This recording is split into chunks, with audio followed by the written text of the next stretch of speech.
Hello and welcome to Inspiral Out Loud, where Mars and I are chatting about energy today. How is the climate change narrative being designed to keep us bound? In terms of energy, well, I think that one's fairly self-explanatory, that we're told that we've got environmental problems with our current forms of energy production, and that the only alternative is to either be taxed through the nose via carbon taxes, which all that simply does is transfer wealth to wealthy people and make them more wealthy, or limit what we can use and consume. And the problem with a lot of the proposed solutions to energy consumption are there's always a trade-off. Even when it comes to fluorescent light bulbs, if you look at the breakdown of what a fluorescent or LED light bulb is produced with, as in comparison to an incandescent old school light bulb. An old school light bulb, the incandescent variety, are completely 100% recyclable, and they use very small amounts of materials, versus the promise of the LED light bulb, which the claim is that they'll last 20 to 30 years, and the reality is you're lucky to get 5 to 10 years out of them. All of the electronics that's inside of those, they use lead, certain elements of mercury. In other words, you look at it all, and then no part of the LED or fluorescent bulbs are actually recyclable. They contain toxins. They use a lot of resources to produce. And it doesn't matter what you look at, with possibly the exception of LED television screens. They do use less power, and there doesn't seem to be any negative health effects from those. But apart from that, pretty much every technology I have seen so far that is supposed to deal with this increase of energy consumption always has a negative trade-off. And in my opinion, I don't think that those offset against the supposed environmental impacts are actually valid arguments. Now, you mentioned the whole stop buying into the scare, the whole global warming scare. Would you like to speak to that? Sure. It's one of the most divisive topics around, although probably at the moment it's been surpassed by the debates about corona and whether it's real, what it is, etc. Global warming has been the new religion, as far as I'm concerned, that has been created for the world. We've moved beyond conventional religions, and it's being replaced by scientism. And we already know enough to know that the scientific body, I wouldn't call it individual scientists, I think they're doing what they believe is correct, and they believe in what they're looking at. The problem comes from, once again, a top-down problem of control of information. Yeah. And although there are political and financial motivations for some scientists deliberately ignoring reality, and the reality being that those who have seen that there is something wrong with the picture we're being painted about climate change, which originally was painted as global warming, and now that's not convenient because the most reliable data is showing that stopped in 1998. And we're on a decline. In fact, in the 1980s and 70s, scientists were actually concerned that the world would enter into a cooling period, another mini ice age in the coming decades. And we're starting to see the beginning of that. But it all comes back to who are the controlling bodies of the data that is used to convince everybody that climate change is A, happening in terms of global warming, and B, that it's caused by carbon dioxide, and C, that it's all our fault. When you break that data down and stop just listening to the repeated and tired rhetoric that simply carbon dioxide is a greenhouse gas, and it's our fault that it's being released en masse into the environment. When you stop just listening to largely reporters telling us this, because it is largely just reporters, and you listen to scientists that are actually saying to you, no, that's not true. Carbon dioxide is not the problem, never has been, never will be. And listen to their data, because, you know, there was a time when I thought, because it wasn't so publicized, that maybe there was a reality to it, that it was being squashed, that maybe we were actually causing this problem, and that the reporters didn't want to tell us. So I started looking, and then when it started to gain very quick traction in the media, which was around about 10 years ago, I think it might have been a little bit earlier, but it was around there. Suddenly this all changed. Suddenly all the mainstream was talking about it, like it was the new big thing that we all had to focus our attention on. And I thought, okay, this is getting a little confusing. What's going on here? So I started digging around for anybody that could definitively explain why it's our fault and that it's carbon dioxide. And all I found, I literally have not found one credible documentary or report or presentation by any scientist who can give me credible information. And all I have seen is many scientists, and the number of them are growing, doing long, lengthy presentations that would put most people to sleep, that show definitively that it is not a problem, that is not something that is under any human's control, for a start, that carbon dioxide is not the cause of global warming or cooling, and that it has been a complete and utter farce of manipulating data to suit an agenda.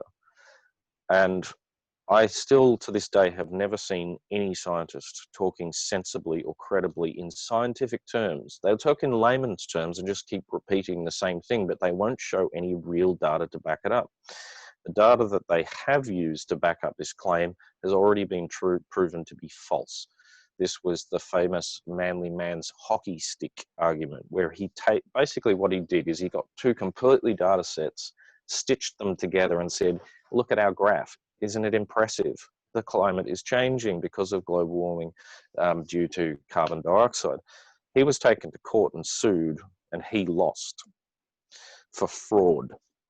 So it has been fraud. Now, there is an actual website that was released at least 10 years ago that actually has the signatures of over 30,000 different scientists from various backgrounds that are related to climatology. And they've all signed to say that this is a complete fraud and a farce.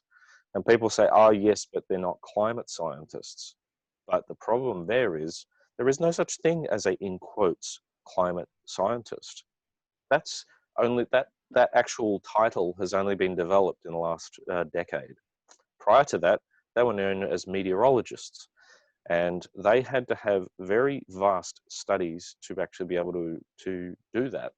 It was not just the study of climate. They had to understand geology. They had to understand solar patterns and cycles. They had to understand a whole slew of various scientific fields. And there are a lot of these meteorologists that are saying it's a fraud. There are geologists that are saying it's a fraud. There are oceanographers who are saying it's a fraud. There are astrologers who are saying it's a fraud. The list goes on, and none of that gets talked about. They keep repeating the 97% consensus. And if you actually look at the background of what that consensus supposedly came from, that itself came from a fraud. It's one of the most aggravating topics for me because it is so widespread, and it really has become a religion. It is the religion of climate alarmism.